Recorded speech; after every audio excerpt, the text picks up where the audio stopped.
I am here again. So today, we're gonna talk about these four young ladies that were in a tragic car accident.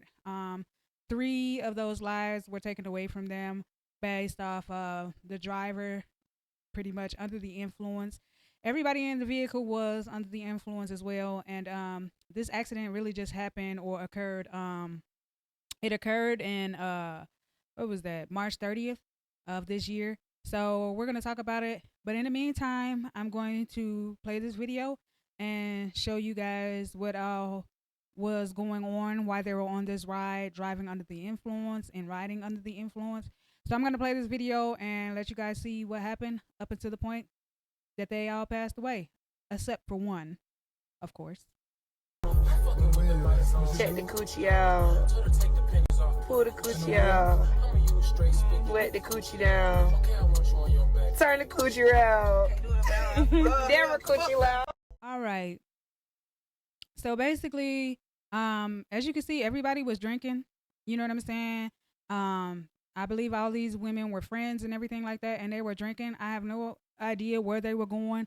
I'm not sure even if they had a destination or maybe they were just riding around and having a good time and drinking because people like to do things like that sometimes. But understand, somebody has to be basically has to be the designated driver where all of these things cannot occur until you guys get to your destination. And hopefully when you get to that destination, you guys are not planning on driving or leaving that place that you got to go anywhere else after you all decide, okay, this is where we're going to be and I'm going to start drinking. All right.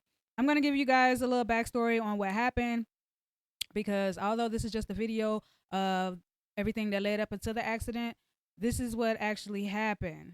So let me just read this little backstory that led up to this point. On March 30th, 2025, a tragic car accident in Lake County, Florida, claimed the lives of Shakayla Mathis, Kanisha Lewis, and Octavia Pugh, while a fourth passenger remains in critical condition. The crash occurred when their Jeep Cherokee veered off the road at high speed, overturning multiple times. None of the women were wearing seatbelts, and social media videos before the crash showed alcohol consumption and reckless driving. Authorities continue to investigate the incident.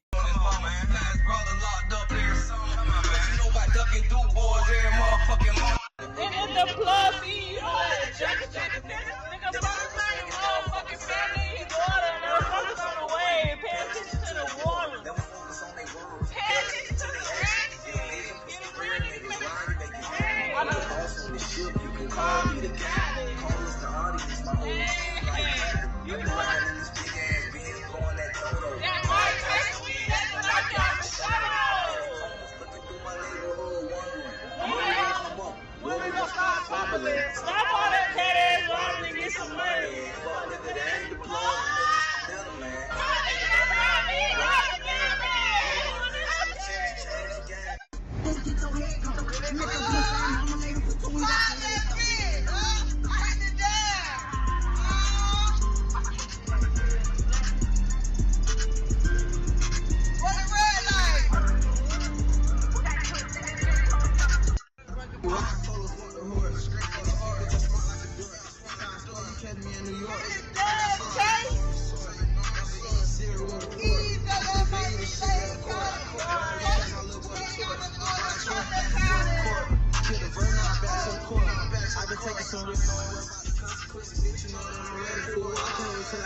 Now, what I will say is this is very sad because, again, someone lost their loved one. Someone lost their child, their sister, their aunt, or whatever the case may be, and honestly, as a friend, the girl, she was, let me just go back to the video.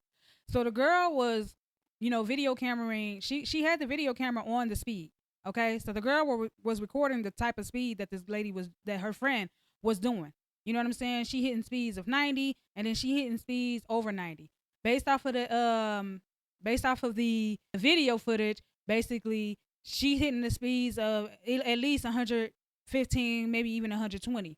You know what I'm saying? That would have raised a concern for me. This is why when I go out and do things like this, like if I know I'm about to go out drinking club or anything like that, I don't really like driving with other people. because other people drive crazy. Other people don't understand that. First of all, we're not supposed to be on the road doing anything under the influence. And if you're gonna drive as though you're under the influence and like, this is just all fun time, this is not a fun time. This is a scary moment. Okay, it's throwing me off if I'm in the car with somebody who's driving like this and driving erratic like this, because how can I enjoy myself if everybody's under the influence and we all riding and driving like we're under the influence? You know what I'm saying? So that is a scary moment for me. And me as a friend, I would be concerned and I would like not want to be. I would have to be the person to say, hey, let me drive. You know what I'm saying? I would have to be the person to say, hey, I'm not about to drink like this because somebody need to be sober in the car. And since nobody in the car was sober and everybody was drinking, I'm talking about throwing it back, baby. They weren't just taking a little sip, baby. They was throwing it back. I'm talking about whole bottles. You know what I'm saying? That is what led to these women's demise. Okay? Nobody in the car was saying, hey, and the girl that was recording the video, baby, you recording the type of speed that she's doing. She driving with her hands off the steering wheel, all that type of stuff. As a friend, you should have told your friend, or I don't really know if they were relatives or if they were all just friends, but you should have told your friend, hey, you need to slow this motherfucker down, period. As simple as that, just like that. You know what I'm saying? I would have had to tell her, like, hey, you need to slow this car down. Hey, you're going to have to pull over. Hey, we need to get somewhere so we can sit down. Or we can, like, you know what I'm saying? Somewhere safe. Y'all should be talking to y'all friends like this. If you know that all of y'all, but at the end of the day, how couldn't they say this? How can they, tell the other person, hey, you driving too fast if she's under the influence? You know what I'm saying? If everybody in the car is under the influence, nobody's capable of driving the car and nobody's using their logical sense at this point. You know what I'm saying? And it's very sad, and one girl survived. The youngest, I believe, survived. I think she was 26 years old.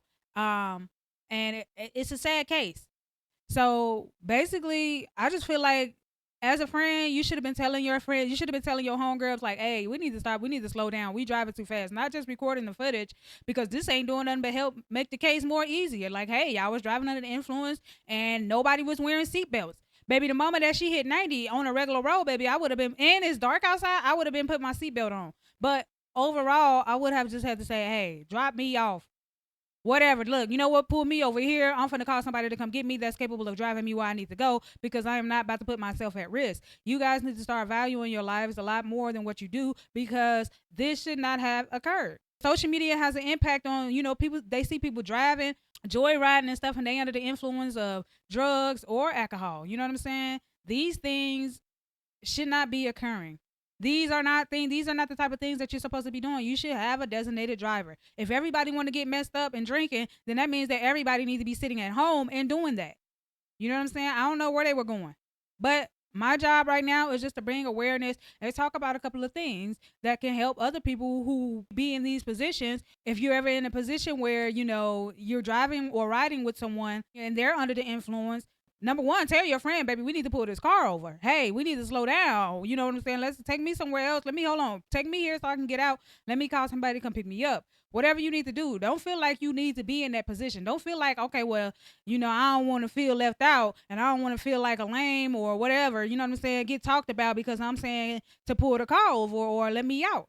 Because it could be a life or death situation. The dangers of reckless driving and speeding. The Jeep was reportedly going over 100 miles per hour. Okay? That's just number one. Why are you going at this high speed and you know that you have been drinking? You're not going to respond in time. You're incoherent at some point when you start drinking. You know what I'm saying? You're not thinking logically, So I'm guessing that they made a wrong turn or they turned somewhere and the car ended up flipping over. Basically, you shouldn't be driving this fast, and you shouldn't be driving at all if you're under the influence of any type of drugs or even alcohol in their case. So, that was just a red flag for everybody in the car. Y'all should have been getting messed up when y'all got to wherever y'all was going to get to, and y'all should not have been driving the car at all after that. So the role of social media in risky behavior. Videos showed drinking and dancing before the crash, which it did. They was listening to a song, and the girl was taking shots after shots after shots. So we already know if anybody needed to take over driving, she wasn't going to be able to do it. Then in the other video, everybody's taking shots. So nobody in the vehicle would have been able to drive them home safely, regardless, because everybody in the car is under the influence. I couldn't put myself in that position. Like, the moment that we get to our destination, if you even make it to your destination, some people don't make it to their destination like they did. They didn't make it to their destination. They ended up DOA. Okay? Like, that was it.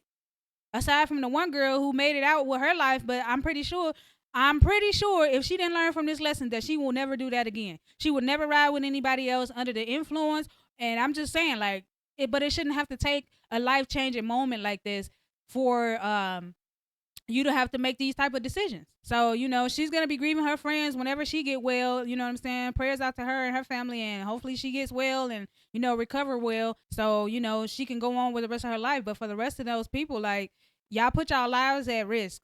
And then not only that, you put other people's lives at risk when you're on the road like that. Seatbelt and safety awareness. None of the victims were buckled up, increasing fatality risk.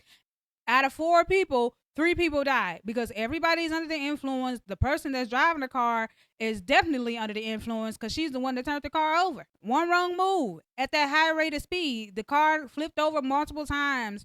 You know what I'm saying? And then everybody flew out of the car. And nobody had their seatbelts on. Somebody was critically injured. You know what I'm saying? But the rest of them lost their lives, and that's crazy.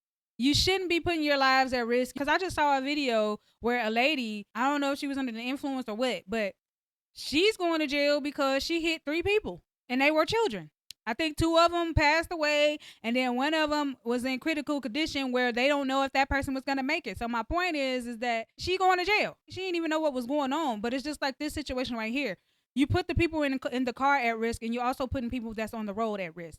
And for their case, they put their own lives at risk. I don't know if I don't think that the girl is going to be charged with anything, because she was just a passenger. But had she been the driver, she probably would have had to do some time for reckless driving. You know what I'm saying? And then the cost of her friend's life. So it's just like, is it really worth it? It's not worth it at all, y'all. It's not worth it. Drinking and driving is not worth it. Y'all should stop doing that. It is nothing cool about that. You're putting yourselves at risk. You're also putting other people at risk when you do these things. Alcohol and impaired driving consequences. The presence of alcohol raises concern about DUI prevention. They already trying to prevent y'all about doing this. They always telling us to buckle up. They always telling you don't drink and drive, like all these little signs and stuff. And yet, still, people still act like that this ain't important and that ain't gonna be me. But it could very well be you. And then, again, you putting other people's lives at risk. Not only are you putting other people's lives at risk, you're putting your own life at risk. I don't know if they was just joyriding or what. They all seem to be having a good time, but it's not a good time when somebody passes away. Okay? At the end of the day, y'all, we just need to start doing better. We need to do better. We need to stop all the drinking and driving. Wear a seatbelt. Seatbelt saves lives most of the time. Most of the time, wearing your seatbelt can save your life. It'll keep you from getting thrown outside the car. You know what I'm saying? The car tumbling 3 or 4 times and you getting tumbled with it. So, wear your seatbelt. Statistics show that wearing seatbelts significantly reduces the risk of fatal injuries and crashes. This tragedy highlights the importance of always buckling up. Okay? We're just making a little bit of awareness about things that a lot of y'all should already know. At the age that they were 30s, they were in their 30s, and the youngest was like 26. So y'all know that y'all should have been buckling up, especially if y'all gonna be drinking like this. You know what I mean? Baby, you ain't got to tell me twice, baby. I'm always putting my seatbelt on. I don't even care. At this point, it's a habit.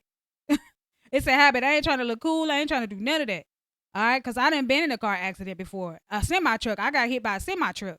He was driving erratically on the road while there was snow on the ground. So he didn't care about the other people around him to the point where he knocked me off the road and the cars, and it was a pileup. But had I not had my seatbelt on and that dang on semi-truck hit me at that impact like that, baby, I could have been dead and gone because the car was total. Okay, my vehicle was total. The truck that I had was total. So I'm just grateful to have had the seatbelt on at that time. So I don't have to be warned about wearing my seatbelt. I don't care. I've learned my lesson. And I always have my seatbelt on anyway. And y'all should do the same. The dangers of speeding and reckless driving. Driving at excessive speeds greatly increases the likelihood of losing control, leading to devastating accidents. Safe driving should always be the priority. In their case, they should have been thinking about the safety of everybody in that car. They should have known the moment that they start picking up alcohol bottles that we don't need to be going nowhere unless somebody going to be driving and they have not been drinking. Okay? So they needed a designated driver. And to be driving at high speeds like she was. She started out, it seemed like she was like at 50 and 60. They started feeling the music and they was all singing along, baby. And then the car started hitting speeds of 95 and up. Okay. And at that point, when I would have seen that on the dashboard, baby, I would have had to get up out of there. Period. Okay. We would have to pull this car over, let me out, let me go ahead and do what I gotta do. Drop me off at a safe location, baby. I'm gonna call somebody and come pick me up. Y'all go ahead on. I'll meet y'all there or I won't. It's as simple as that. All right. Alcohol and impaired driving awareness. Drinking while in a moving vehicle, especially when combined with reckless behavior, can have deadly consequences. Promoting responsible choices can prevent future tragedies. In this young lady's case, that survived, the one that survived, baby, this you should have learned a valuable lesson. And I hope that you won't ever get in a car with anybody who's going to be doing these type of things, even if it's you. Hopefully you don't get in the car trying to drive under the influence after a situation like this, a tragedy like this just happened. You know, like I said, I'm gonna continue to say it. It is a sad situation, but you should be learning from this. You shouldn't be going to do it again. You shouldn't be trying to ride out with your homegirls or your cousins. So I don't care who it is, baby, and doing the same thing again as if you wasn't already in this situation before. All right. Social media and risky behavior. The role of social media in encouraging dangerous activity needs attention. Raising awareness about online influences can help discourage reckless decisions. Hopefully, this do discourage reckless decisions like this. This video right here and just the accident alone, I hope that it does discourage this because, again, we do see a lot of people on social media who are driving recklessly. They're driving recklessly. They're doing a lot of things in vehicles, like speeding off, even if it's in like a motorbike. You know what I'm saying? They popping wheelies at high speeds on the highway and just doing crazy stuff. And then it influences other people to be like, man, well, I'm about to do the dash. Because that's what she's saying in the video. I'm doing the dash. I'm floating it, motherfucker. You know what I'm saying? So basically, she did all of that. And I don't know at what point, because it didn't show that they were in the accident. It just showed that all the things that led up to their accident. Somewhere along the right lines, she made the wrong turn or couldn't turn in time or couldn't slow the vehicle down. You know what I'm saying? Because again, when you're under the influence, your brain is impaired. You're impaired. You're not thinking logically. You're not reacting quick enough or normally. You know what I'm saying? And this is why you're not supposed to be driving under the influence. My condolences to the family, you know, who had to deal with this situation because it is a sad situation, but this is also a moment of awareness for those out there who think they want to do something like this, who's in the middle about to do something like this, you know what I'm saying? Raise awareness. You know, and even though your kids might be grown, it's okay to still tell your kids, you know, like where y'all about to be going. Hey, 30 years old, I don't care. I don't know if they stop by their parents' house or whatever, or, sometimes they be having kids, they be dropping their kids off at the grandparents' house and stuff like that. But it's okay to tell your kids, hey, y'all make sure y'all be safe out there. Don't be drinking and driving. If y'all need me, call me, stuff like that. You never too old for your parents. You should never be too old for your parents to come in and, give you that type of advice. People think, oh, well, I'm 30, I'm grown. My mama ain't got to tell me that. You ain't got to tell me that. And y'all take that the wrong way. But maybe if their parents would have told them this, because I'm pretty sure a lot of the family was at the funeral. I'm pretty sure a lot of people was there to give their condolences. So I'm saying that to say that you're never too old or, you're never too old for your parents to tell you something like that. Hey, make sure you don't be doing no drugs while you out there. Hey, make sure you come back home safe. If you need a ride, you call me. Don't be out there drinking and driving and wah. Once they have said that, you can either take the advice and, you know what I'm saying, live your life or, don't take the advice and do your own thing. But just understand when those kind of things happen, it's because you made bad decisions. And they made a very, very bad decision. They made a bad decision by drinking and driving. It's just girls talk, though, y'all. It's just girls talk. Small talk, like it or leave it, period.